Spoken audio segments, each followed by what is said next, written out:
Kjo qeveri që e përfundoi mandatin, kjo ka premtuar investime qindra milionëshe në Trepç.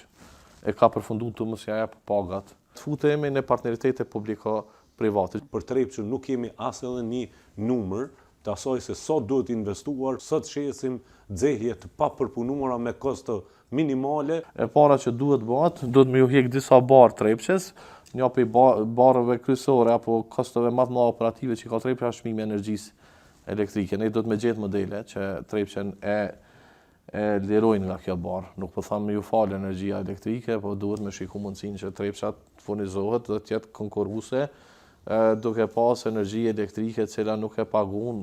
Momentalisht e blen veç me cek për publik, Trepça e blen rrymën çmimin e tregut shumë më shtrejt. Shumë më shtrejt, pra kjo është, kjo do të thonë se na dojmë me trajtu si aset veçantë dhe si aset strategjik, ne do të me gjetë zgjidhje.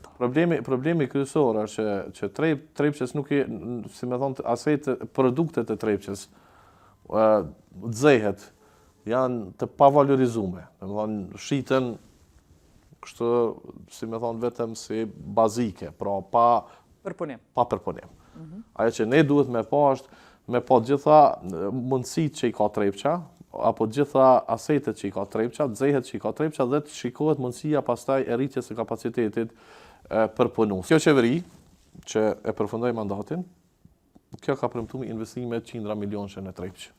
E ka përfunduar të mos ja jap pagat punëtorëve. E ju, nëse vini pushtet? Ne sigurisht do të shohim për asetet cilat ka kërkesë në tregjet globale dhe për cilat ka pastaj mundësi me tërheqë investime, të futemi në partneritete publiko-private, gjithmonë duke ruajt pjesën kryesore të pronësisë të publiku. Kjo është shumë e rëndësishme të theksohet për shkak se nuk ka asnjë buxhet i cili mundson transformim dhe investime të tilla në kapacitete përpunuese, e sidomos kjo nuk duhet të bëhet nëse ka pare në tregje. Për ne është shumë e rëndësishme që kompanitë e profesionalizuara që kryesisht janë prej Kanadas për llojin e minierës e cila është në Trepç të bashkëpunojnë për me nxjerrë një studim të plot fizibiliteti për kapacitetet prodhuese edhe investimet që duhet bë. Sot për Trepçën nuk kemi as edhe një numër të asaj se sa duhet investuar për të nxjerrë realisht maksimumin. E dyta është zinxhiri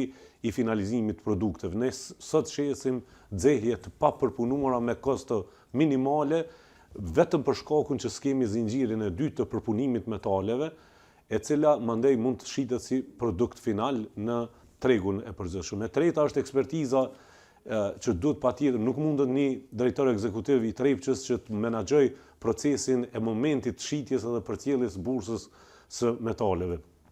Qeveria e Kosovës, e udhëhequr prej Aleancës, do të krijojë grup ekspertësh për tregun e metaleve, e cila bën grumbullimin dhe shet në momentin e çmimeve të larta, jo për me mirëmbajt mbijetesën, po për me gjeneru të hyra edhe krijim të kushteve të punëtorëve.